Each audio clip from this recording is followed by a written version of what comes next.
What are some of the challenges that can come about when transacting with a Merida realtor? Hi, I'm Kyber with TrustFirst Real Estate, and today we're going to talk about some of those challenges that can come up.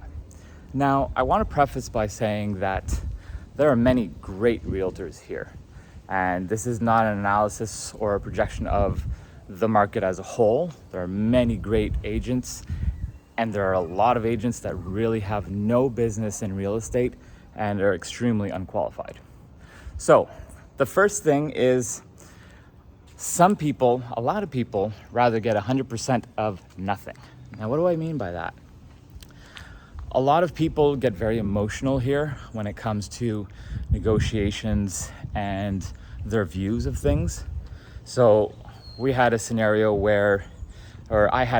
when I first moved here, and I had a really bad realtor, and I was finding the properties, booking the showings, and my agent would come along. He really wasn't looking for properties for me. I was really doing all the work. And on one day, I found a property I wanted to go see. I booked it and told the lady I had representation, but he would not be coming along. And so she decided to show me the property.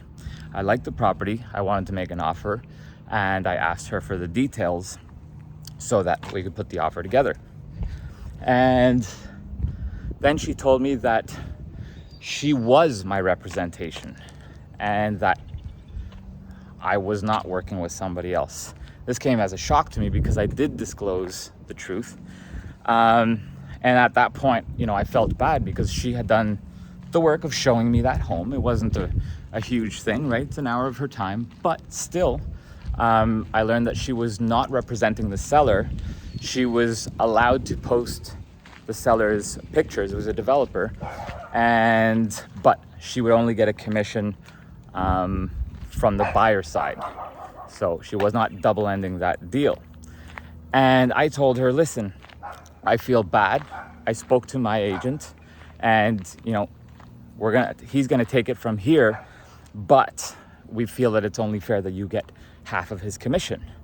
Does that work with you? And she said no. And I said, okay, you've already done the work. What's wrong with getting paid? But she said no, and she trash talked us to the developer, and we could not get the developer's information to make the offer. So she had already done the work, but she was dead set on getting 100% of nothing rather than 50% of something. That's not a very logical decision, but that's just the way that she chose to play that.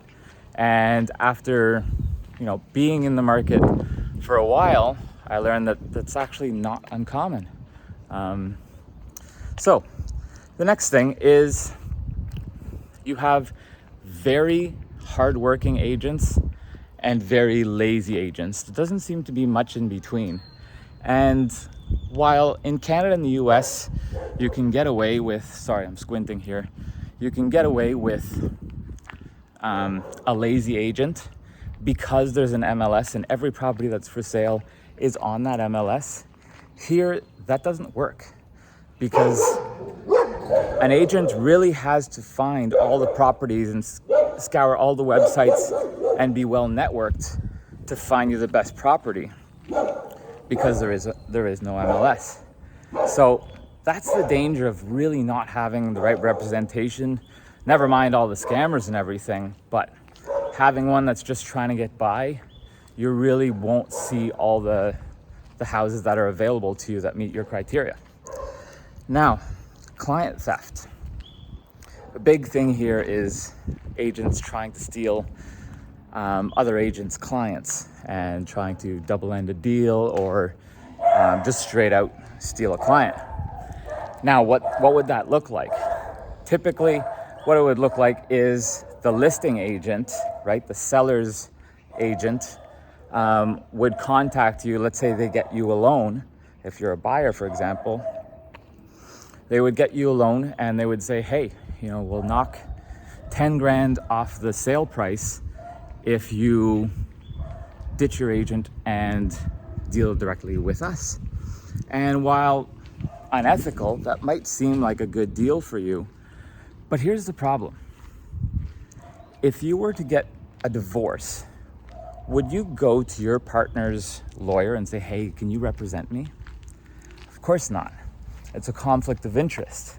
You already know that that lawyer has to represent your partner, and they can't fight for your partner and fight for you at the same time without there being a conflict of interest, because the lawyer knows the other lawyer's next move because it's the same guy or girl.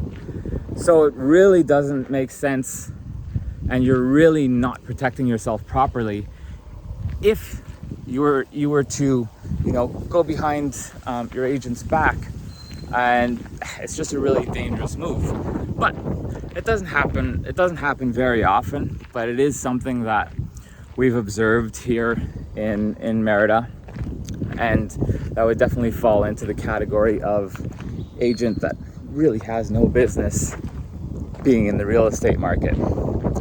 I hope this was insightful for you, and if you have any questions, feel free to reach out to me, and I'd be happy to answer any questions or help you find a list of homes that meet your criteria and book some showings. Good luck on your real estate adventure, and we'll talk to you soon.